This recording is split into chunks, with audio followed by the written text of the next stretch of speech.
அஸ்ஸலாமு அலைக்கும் வரஹ்மத்துல்லாஹி தஆலா வபரகாத்துஹு. அல்ஹம்துலில்லாஹி ரப்பில் ஆலமீன். அல்லாஹும்ம ஸல்லி வஸல்லிம் வபாரிக் அலைஹி. கண்ணியத்திற்குரிய அன்பிற்குரிய அல்லாஹ்வின் நல்லடியார்களே, நாம் ஆவலுடன் எதிர்பார்த்து கொண்டிருந்த ரமலான் மாதத்தில் நாம் இருக்கின்றோம். இந்த ரமலான் மாதத்தின் உயர்வு, இதனுடைய நன்மைகள், இதனுடைய லாபங்கள் அதிகமாக இருந்ததின் காரணமாகவே அருமை நாயகம் ஸல்லல்லாஹு அலைஹி வஸல்லம் அன்னவர்கள் இதை வரவேற்று எப்பொழுது நமக்கு ரமலான் வரும் என்று இருந்தார்கள். அன்பானவர்களே, ரமலான் மாதம் வந்துவிட்டால் அல்லாஹுவின் ரஹ்மத், அல்லாஹுவின் பரக்கத், அல்லாஹுவின் உதவி முழு மனிதர்களுக்கும் வந்து கொண்டிருக்கின்றது. இந்த ரமலானுடைய பரக்கத்தின் காரணமாக அருமை நாயகம் ஸல்லல்லாஹு அலைஹி வஸல்லம் அன்னவர்கள் சொல்கின்றார்கள், இதா தஹல ரமலான், ரமலான் மாதம் வந்துவிட்டால், வரப்போகுது என்றால், அல்லாஹு தஆலா மலாயிகத்துமார்களிடத்தில் சொல்கின்றான், அபுவாபுல் ஜன்னா ஃபுதிஹத் அபுவாபுல் ஜன்னா, மலாயிகத்மார்களிடத்தில் சொல்லி, சங்கைக்குரிய ரமலான் மாதம் வருகின்றது. இந்த ரமலான் மாதத்தில் நான் அடியார்களுக்கு எண்ணிலடங்காத நன்மைகளை கொடுக்கப் போகின்றேன். அடியார்களும் என்னுடைய கடமைகளை நிறைவேற்றுவதற்காக வேண்டி தயாராக இருக்கின்றார்கள். ஏனென்றால் ஒரு முஸ்லிம் என்றால் யார்? அல்லாஹ்வை நம்பியவர்கள், அல்லாஹ்வின் தூதரை பின்பற்றுபவர்கள், குர்ஆன் சொல்வதை கேட்பவர்கள். நாம் குர்ஆன் சொல்வதை கேட்டுதானே நோன்பு வைக்கின்றோம். அல்லாஹு தஆலா அழகாக சொல்கின்றான் குர்ஆனில், யா அய்யுஹல்லதீன ஆமனு, ஈமான் கொண்டவர்களே, அல்லாஹ்வை நம்பியவர்களே, மறுமையை நம்பியவர்களே, முஹம்மது நபியை நபியாக ஏற்றுக்கொண்டவர்களே, கபருடைய வாழ்க்கையை நம்பியவர்களே, குத்திப அலைக்கும் ஸியாமு கமா குத்திப அலல்லதீன மின் கப்லிக்கும் லஅல்லக்கும் தத்தகூன், உங்களுக்கு நோன்பை நாம் கடமையாக்கி விட்டோம். உங்களுக்கு முன் வாழ்ந்த ஜெனரேஷன் மக்களுக்கு எவ்வாறு அல்லாஹ் கடமையாக ஆக்கினானோ அதுபோன்று உங்களுக்கும் கடமையாக்கப்பட்டு விட்டது. லஅல்லக்கும் தத்தகூன், நீங்கள் தக்வா உடையவர்களாக, பயபக்தி உடையவர்களாக ஆகிவிட வேண்டும் என்பதற்காக, ஈமானை மெருகூட்ட வேண்டும். ஆகவே என்னுடைய அடியார்கள் நோன்பு வைக்கப் போகின்றார்கள், நோன்பு வாதம் வரப்போகின்றது.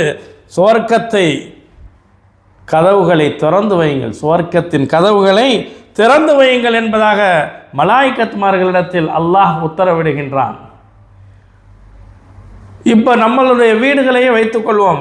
ஏதாவது ஒரு விசேஷம் வருகின்றது என்றால், நம்முடைய குழந்தைகளுக்கு ஒரு திருமணமோ அல்லது ஏதாவது ஒரு ஃபங்க்ஷன் நம்முடைய வீட்டில் நடக்கப் போகின்றது என்றால் என்ன செய்கின்றோம்? நம்முடைய இல்லங்களை சுத்தம் செய்கின்றோம், பெயிண்ட் அடிக்கின்றோம், அலங்கார விளக்குகளை நாம் போற்றுகின்றோம், எக்ஸ்ட்ரான லைட்டுகளை நாம் ஜோடிக்கின்றோம். அந்த தெருவையே பார்ப்பதற்கு ரொம்ப அழகான முறையில் நாம் ஆக்கிவிடுகின்றோம்.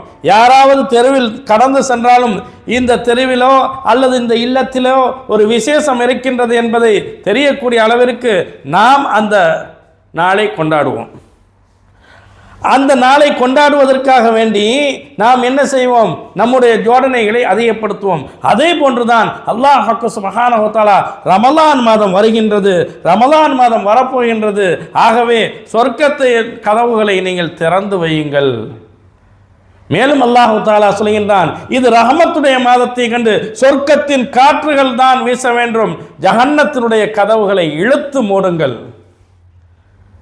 ஜஹன்னத்தினுடைய வாடை, அதனுடைய புகை, அதனுடைய உஷ்ணம், அதனுடைய தீங்கு எந்த விதமான ஒரு பிரச்சனையும் அடியார்களுக்கு செய்துவிடக்கூடாது. ஆகவே நரகத்தின் கதவுகளை எல்லாம் மூடிவிடுங்கள் என்பதாக அல்லாஹ் சுப்ஹானஹு வ தஆலா கூறுகின்றான். கண்ணியத்திற்குரிய அல்லாஹ்வின் நல்லடியார்களே, நாம் இந்த நோன்பு வைப்பதன் காரணமாக அல்லாஹ்விடத்தில் மிக நெருக்கமாக ஆகின்றோம். இந்த நோன்பாளிகளுக்காக வேண்டி உலகத்தில் இருக்கக்கூடிய எல்லா படைப்பினங்களும் துஆ செய்கின்றன. கடலில் இருக்கக்கூடிய அனைத்து விதமான மீன்களும் நமக்காக வேண்டி துஆ செய்கின்றது. ரமலான் மாதம் வந்துவிட்டது என்பதை அது உணர்கின்றது. அல்லாஹ்வின் ரஹ்மத் இறங்குவதின் காரணமாக. எத்தனை மீன்கள் இருக்கும் என்பதாக நமக்கு தெரியுமா? அதனுடைய கணக்கு நமக்கு தெரியுமா? மீன்களில் எத்தனை வகையான மீன்கள் இருக்கின்றது என்பது தெரியுமா? இந்த நோன்பாளிகளுக்காக வேண்டி அது துஆ செய்கின்றது. யா அல்லாஹ், இந்த நோன்பாளிகளின் பாவங்களை மன்னிப்பாயாக. யா அல்லாஹ், இந்த நோன்பாளிகளின் தேவைகளை நிறைவேற்றி வைப்பாயாக. யா அல்லாஹ், இந்த நோன்பாளிகளின் நோய்களை நீக்குவாயாக.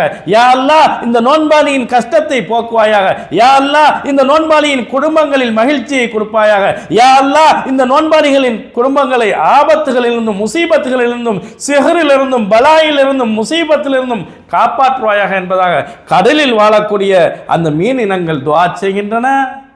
மேலும் தரையில் வாழக்கூடிய ஆடு மாடுகள், கால்நடைகள், பறக்கக்கூடிய பறவைகள், மரம் செடி கொடி அனைத்துமே இந்த நோயாளிகள் இந்த நோன்பாளிகளுக்காக வேண்டி துஆ செய்கின்றன.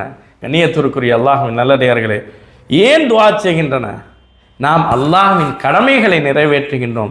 அல்லாஹ்வின் கட்டளையின் பிரகாரம் அல்லாஹ் சொன்னதை கேட்டு இந்த நோன்பு வைப்பதன் காரணமாக இத்தனை சிறப்புகளை நாம் பெறுகின்றோம். நம்முடைய நோன்புகளை அல்லாஹ் ஏற்றுக்கொள்வானாக. அஸ்ஸலாமு அலைக்கும் வரஹ்மத்துல்லாஹி தஆலா வபரகாத்துஹு.